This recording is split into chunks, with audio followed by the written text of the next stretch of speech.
Good afternoon, all, and welcome to It Pays to Be Polarizing. I'm John, aka JB3, and I'm your host of this show. I know I've been off the air for a while. I've been doing some things, focusing on my life, getting things in order.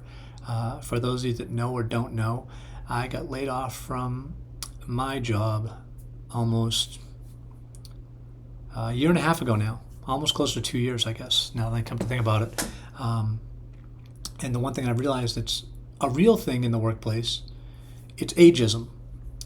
Now, I will tell you that ageism is very real because in the past, I've always gotten interviews, no matter what. And if I get an interview, I'm getting a job. Now I'm not even getting interviews because I'm at that 50 plus age range. My resume is long, so my salary demand is going to be higher than they're looking to pay in a lot of cases. I'm not in a VP level, never have been. Not sure if I'm looking to get into that because I'm not really into the macro part of the business.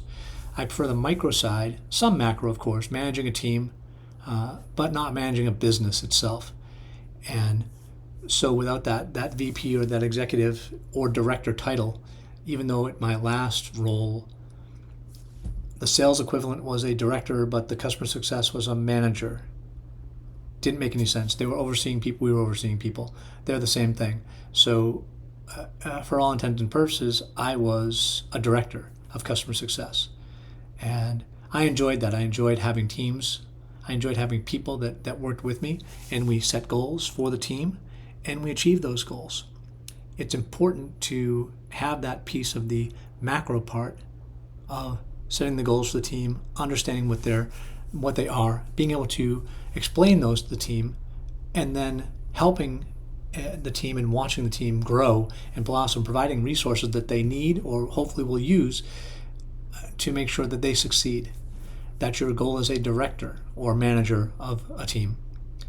And in my case, that's what I was doing. I was providing resources, having conversations, providing feedback, attending calls, doing all those things. But now, as I look to get back into the workplace, it's much more difficult to do because my salary requirement to them is going to be too high. They assume that. They don't know my salary requirement is because I've never gotten to the point to even tell them that. I'm applying for jobs within my salary requirement, of course. So I would think that would be a good thing. But in my case, so far, it's not been something that's worked out.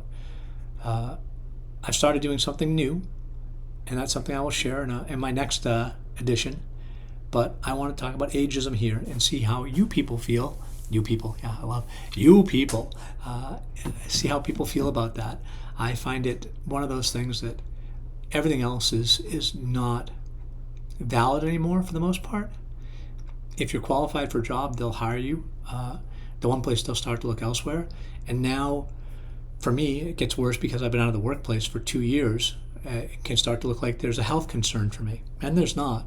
I work out still 5 days a week, going to the gym, eating well, doing things I'm supposed to do, sleeping well, hydrating.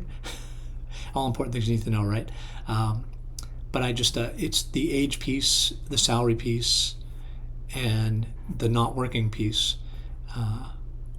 At least they think I'm not working, but that's something my resume will change very shortly. Something interesting I found to do. But anyway, let me know your thoughts on ageism and how you feel about it. Please like, subscribe, and if you'd like to give feedback about context and providing sources to my information I'm providing you, let me know. I'm happy to hear that as well.